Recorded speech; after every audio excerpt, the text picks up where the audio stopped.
Salam sejahtera saudara-saudara, kembali lagi bersama saya Diki di dalam program Renungan Harian pada hari ini. Ayat pada hari ini saya ambil dari Amsal 16 ayat 9 yang berbunyi demikian. Hati manusia memikir-mikirkan jalannya, tetapi Tuhanlah yang menentukan arah langkahnya.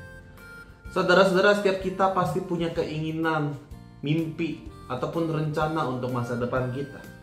Kita mungkin berusaha sebaik mungkin untuk merancang perjalanan ataupun rencana kehidupan kita.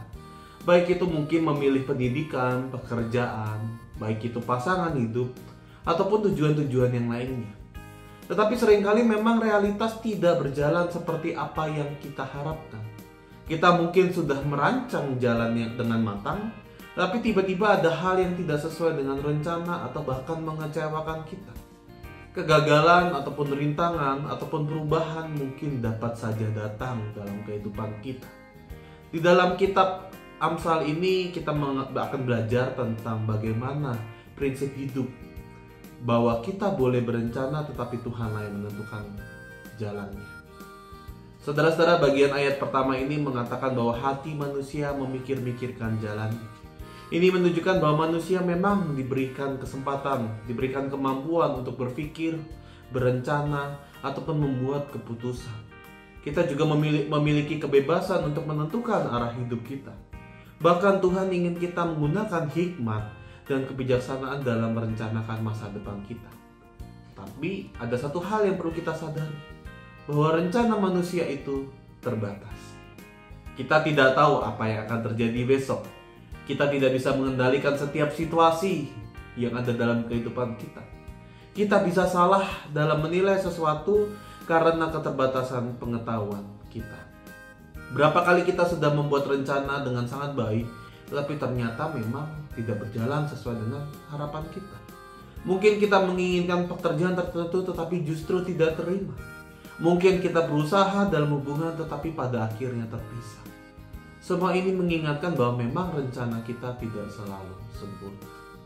Tetapi bagian yang kedua yang perlu saya ingatkan, yang firman Tuhan ingin katakan adalah Tuhan yang menentukan langkah kita. Bagian kedua ayat ini mengatakan bahwa Tuhanlah yang menentukan langkahnya. Ini berarti meskipun kita merancang banyak hal, Tuhanlah yang memiliki otoritas penuh dalam kehidupan kita. Tuhan memiliki keseluruhan gambar kehidupan kita, sementara kita hanya melihat bagian kecil dari perjalanan ini. Kita bisa mengambil contoh dalam kisah Yusuf dalam Kejadian 37-50. Yusuf mungkin berpikir bahwa hidupnya akan berjalan dengan baik sebagai anak kesayangan Yakub. Tetapi ternyata saudaranya menjual dirinya sebagai budak. Yesus juga dipenjara karena fitnah, meskipun ia hidup dalam kebenaran. Tetapi di balik semua itu, Tuhan tetap memakai Yusuf untuk menjadi pemimpin Mesir dan menyelamatkan banyak orang. Dari kisah Yusuf kita juga belajar bahwa Tuhan bisa menggunakan setiap rintangan dalam kehidupan kita untuk mengarahkan kita pada rencana yang jauh lebih besar. Bagian yang ketiga, ingatlah untuk terus berserah dan percaya kepada Tuhan. Jika Tuhan yang menentukan langkah kita, bagaimana seharusnya sikap kita? Kita tetap merencanakan, tetapi sekaligus berserah kepada Tuhan. Tuhan tidak melarang kita untuk merencanakan hidup, tetapi kita juga harus terbuka terhadap apa yang menjadi kehendak Tuhan dalam kehidupan kita. Maka dari itu, doakanlah setiap rencana yang kita buat dan biarkan Tuhanlah yang memimpin diri kita. Percayalah, yang kedua adalah percayalah bahwa rencana Tuhan itu lebih baik. Meskipun mungkin rencana tidak berjalan seperti yang kita inginkan, percayalah bahwa Tuhan memiliki sesuatu yang lebih baik. Seperti yang tertulis dalam Yesaya 55 ayat 8-9 yang mengatakan jalan Tuhan lebih tinggi dari jalan kita. Dan yang ketiga, jangan takut jika memang rencana harus berubah.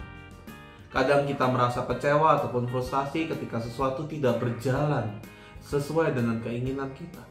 Namun perubahan yang Tuhan izinkan seringkali membawa kita ke tempat yang lebih baik.